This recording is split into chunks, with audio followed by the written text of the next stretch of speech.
Welcome back, ladies and gentlemen. Today we continue in Ethereal Enigma. So let's hop right to it, shall we? We leave the venue and begin the walk home. There's a slight breeze chilling the air, but otherwise it's a mild night. It's strange how quiet it is outside with nobody in the streets. Most people are probably safely tucked into their own beds at home. I kind of feel like the quiet. Oh, sorry, no, sorry. I kind of like the quiet. It's peaceful and relaxing, especially with Kira by my side. I glance over to her and notice she huddles into herself. Offer my jacket. Wait, no. Regularly give my jacket. Like the cool, suave, mysterious boyfriend in all of Kira's favorite romance dramas, I slip my jacket off and smoothly wrap it around her shoulders. She pauses before gratefully pulling it around her. Her cheeks blush a slight pink. Thanks. I nod. So, the party was pretty fun, right? She It nods. was nice getting to spend time with everyone. Yeah, and funny watching everyone let loose. She nods, giggling. We walk by a convenience store. The neon light draws me in. I feel my stomach growl in hunger. I could use a snack. How about you? Kira blinks and nods. Okay. Luckily, this convenience store is still open this late. Kira gravitates towards the ice creams, and we each select one. After purchasing our treats, we continue on our walk home. Kira blushes in happiness as she enjoys her ice cream, and she lets out a soft sigh. I always knew that she had a sweet tooth, but I hadn't realized just how happy sweets make her. I can't stop the smile from growing on my face. Kira notices my look and glances curiously at me. Is there something on my face? No, you just seem so happy. Her blush deepens. She finishes she finishes off her ice cream. Sweet things help lift the spirit. That's cute. Where'd you learn that? From a show. She pauses, looking around. Actually, this night feels like it's from one of my dramas. Oh? How come? First, you offered me your jacket when it was cold. The love interest always offers his jacket to the girl. Oh? I wasn't going to let you freeze. And then we stopped for ice cream in the middle of the night. That's another cliche. I guess that's true too. Now all that needs to happen is for the main girl to trip over her own feet. She giggles. It's pretty silly, but for some reason they all do it. Yeah, this seemed kind of silly. I don't even understand why it's a trope. How does anyone even trip over nothing? Suddenly, Kira falters, her arms wave in the air, trying to steady herself before she topples over. Kira! I catch her in my arms just before she reaches the ground. Her hair cascades behind her in a dark waterfall. She clings to me, looking up at me with wide eyes. Ha! Wrote that one. I flashed her a suave smile. If you wanted me to hold you, all you had to do was ask. Kira's cheeks tinge pink. That's not what I was trying to do. Uh-huh. Why else did you trip if not because you wanted me to catch you? Her blush deepens. I really did trip. Over what? My own feet. I help Kira back to her feet and she dusts off her clothes. Her face still burns a bright red. She doesn't seem to know what to say. Thanks. I don't know how that just happened. Kira's right. This night playing out just like a romance drama. Her very convenient tripping over her feet proves it. It's okay, this actually makes perfect sense. She blinks. Obviously, well, in a rom-com, if I know my rom-com, there's only one thing left for the protagonist to do. Before she can answer, I scoop Kira onto my back and secure her in a piggyback ride. Oh, She tries to slide off, but I shift her back into place. you don't have to carry me. I can walk just fine. Maybe so, but what happens after the male protagonist catches the girl from falling? He'll carry her home. Exactly. We have to end this episode the right way. Kira quiets his head and stops fidgeting. Although I can't see her face, I imagine the deep blush that must be darkening her cheeks. I begin walking. A moment later, her arms snake around my neck. I feel her head lean against my shoulder. She is surprisingly light in my arms, and I easily carry her the whole way home. When we reach her doorstep, I let Kira down. She opens the door and then hesitates, facing me. Thanks for walking me home. You're welcome. I pause. I guess I should head back then. I'll see you tomorrow. Right. See you. As I turn to go, I feel a gentle tug on my shirt. Huh? Are you sure you should go home now? Kira shyly presses herself against me. I don't know. It's really late and dark outside. It's probably unsafe for someone to walk home all alone. The gears in my brain slowly begin turning. You're right, it could be dangerous. She nods. I feel her warmth against You me. should probably stay. Yeah, safety first. Exactly. With a soft smile, Kira takes my hand and leads me inside the house. I stay with Kira for the rest of the night, enjoying the warmth of her company. We stay up way too late, just feeling the closeness of being together. Kira fits perfectly in my arms as if she was always meant to be there.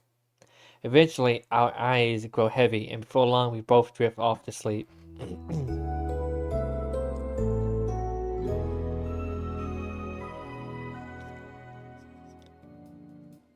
I'm awoken by a gentle shaking. Blinking open my eyes, Kira's face focuses into view. This is something I can get used to. Morning. Good morning.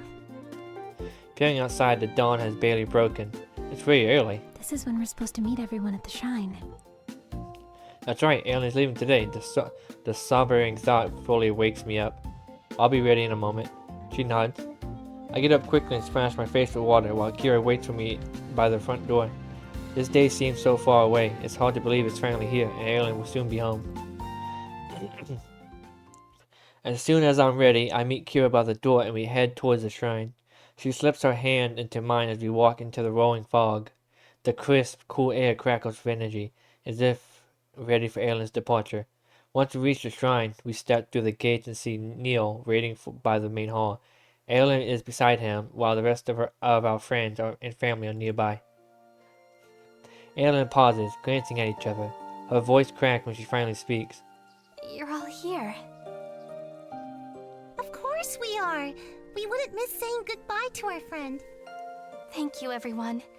You don't know how much you each mean to me. Mina's eyes bubble with tears.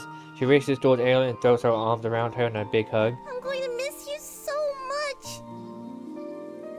I'll miss you too. I wish you had more time here. There's so much I still want to ask you about being Veldin. Perhaps you'll have a chance to visit your heritage. Veldin welcomes you anytime. A sequel? No, I'm just kidding. It's not. Mina smiles. I'd like that.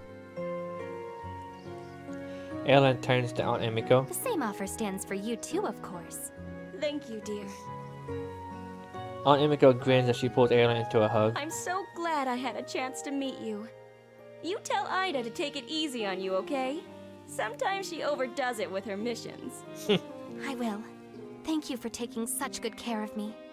You too, Uncle Hajime. He grins, pulling her into a brief side hug. We're going to miss having you around the house. Come visit whenever you like. As Uncle Hajime lets her go, Alan turns to Kira. Thank you for being someone I could trust from the start. I don't believe I'd have made it this far without your support. Kira nods. I'm glad to have been of help. They both smile as another voice interrupts them. Don't forget me! Ghosty bounds forward into Alan's view. She giggles. I could never forget you, Kosei. He grins broadly as she says his name. Come find me when you return. Even after I'm a famous soccer player, I'll still make time for you.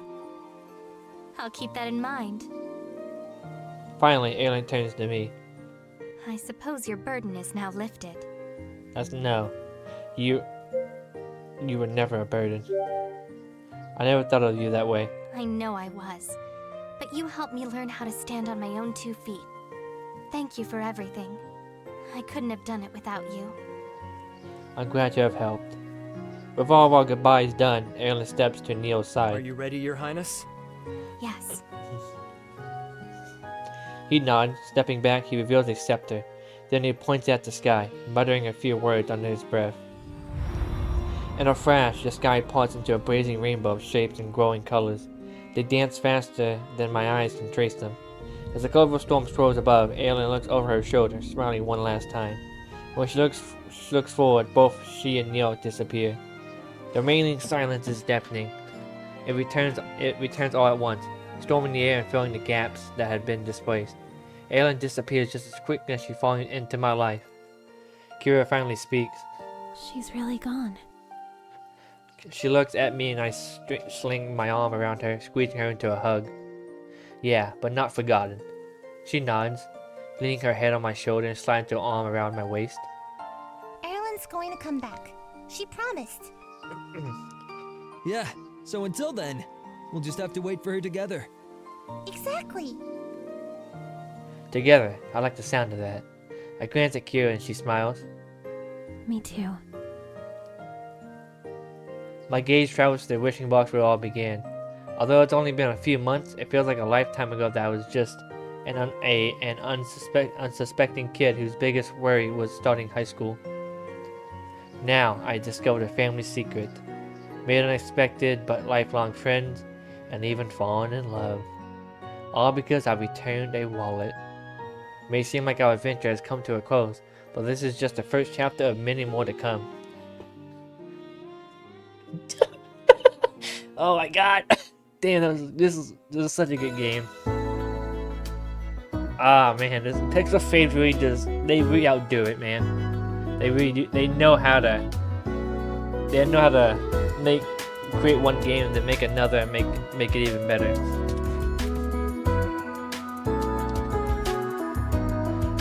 Out of all the Pixel Fade games, this one's my favorite, #1 favorite. The second is Crystalline.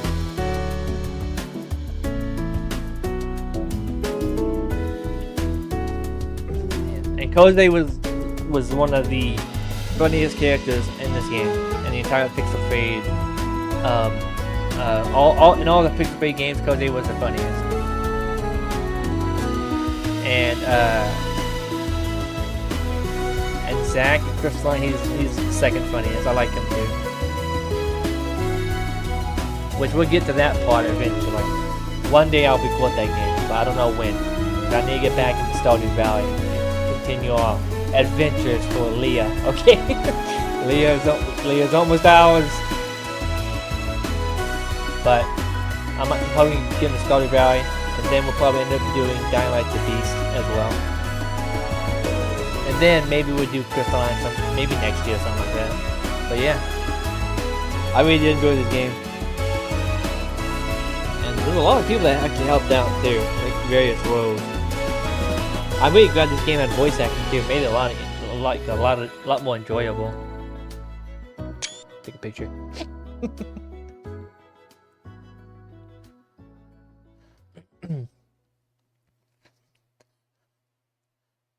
However, if I remember correctly, it's not over yet. It's been 4 months since we all said goodbye at the shrine. Aylin's transition out of school was a lot smoother than her transition in. There was some reshuffling on the student council with both Aylin's and Daisuke's homestay programs ending early. Luckily, she had prepped Jiro to take over as our class representative, and so far, he's been presenting us well. He's no longer such a stick in the mud, and it seems like Aylin's charisma rubbed off on him. Outside of school, the bakery is still going strong.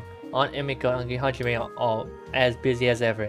Even with Mina's and my help, my aunt and uncle can barely keep up with orders and have hired additional staff. Now that we all know of Aunt Emiko's true heritage, she's been bolder, embracing her Velden's past. Mina and I eagerly listen to her many escape, I don't know, and stories of what life was like in Velden. Some of her stories are so amazing that I wish I could visit Velden too. And there's Mina. Hold on. Mina is the same as she always been. Now that there's an additional help at the bakery, she works fewer shifts and uses her extra time to train with her swim club, and boy has that training paid off. Mina set the record for the fastest individual medley time on her team. She's training hard for the next meet against our rival school. Hell yeah! There's my boy! My boy! And then when we hit the Crystalline, we'll see my next boy. Zack. But here's Kose. Kose is doing equally well in his club. He has made starter goalie on the team and is the first freshman to ever do so. He's still working on his job at the arcade and somehow has not lost his pure enthusiasm for dishes. Even with their busy schedules, Kose and Mina's relationship is stronger than ever, although you wouldn't know it by how often they argue. I still don't understand it, but their bickering is how they encourage and support each other. It's a strange way to show their affection, but effective nonetheless. As for Aylin, we were left wondering about her for a long time. Months passed, and we still heard no word. Of course, none of us gave up hope. Aylin promised that she'd be in touch, and she always followed through on her promises. One day, a box was left on my doorstep. It was addressed to the Mono family, with no return address. When we opened it, the box was filled with an assortment of delicious treats. Aunt Emika confirmed they were Veldon delicacies. Inside was a note from Aylin expressing that she was doing well in Veldon. While she wished she could visit in person, she hoped the gifts would suffice until her next return. As much as we hoped to see her, we were relieved to hear that things were going well. As for myself and Kira, we're still writing the next chapter of our story. I wait impatiently in line, hoping the queue would move faster. The line extends outside the doors of our local bookstore, and I'm glad I got here early. The people chatter excitedly with each other, clutching their copies of the book to be signed. I recognize the characters on the cover. I can help but smile at the girl who moved to a new town and went through the motions of living until she met a boy. The story is all too familiar to me. Ah, yeah! Yeah! Hold on. That's thumbnail. As I reached the front of the signing table, I grinned broadly at the girl with raven hair and exotic features. Can you make it out to the boy who said yes? Kira blinks up at me. Before blooming into a broad smile, she gets up from behind the table to greet me. To your first book signing, I wouldn't miss it for the award. A soft brush dusts her cheeks and she squeezes me in a tight hug. As Kira's confidence has grown, she's become a lot bolder in showing her affection. To be honest, I'm glad you came. I didn't expect so many people. I'm not surprised. Your manga is good. It's got a story that a lot of people can relate to. I tried to keep it true to form, with only a couple of embellishments. Some parts of the story are just for you and me to share. Ooh. She glances at me, a coy smile on her face, before looking away. Squeezing her hand, I match her grin and then look behind me. Probably should hold up the line, though. She nods and pauses. Will you stay with me a while longer? Of course, how long should I stay? A deep blush tints her cheeks. Through the sequel, and whatever comes after. God damn it! There should have been a damn sequel, but there hasn't. Astro Ascension came out, and I haven't played that game yet, but I do hear it's pretty good.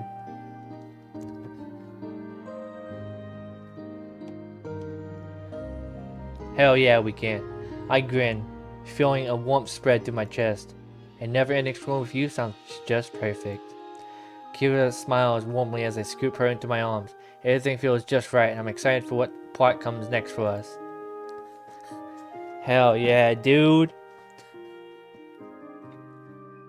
Finn. Thank you for playing Ethereal Enigma. We hope you enjoyed it. I very much did. 10 out of 10. I did enjoy it. Thank you, Pixel Fade. Glad to hear it. Please look forward to new adventures in the future, and I will. Farewell. Hell yeah, my dude. We did it. We finished another game on the channel. I want to finish Stardew Valley, but I don't even know how I can. That one's going to be a long one, guys. Hope you're ready for that.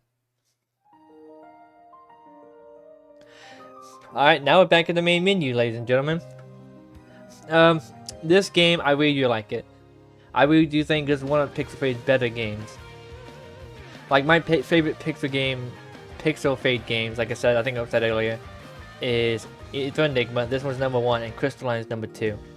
I don't really mind the other ones, but I do like this one and Crystalline a lot better. But yeah, in the future, I do at some point I will record Crystalline. I'm not sure when. Maybe I'll start sooner rather than later, or maybe I'll just focus on like a different game, probably Stardew Valley or what's coming up next, like Dying Light the Beast and all that. But yeah, I really enjoyed the series. I can't wait for us to start a new one. So like, subscribe, and I'll see you guys next time. Bye, guys.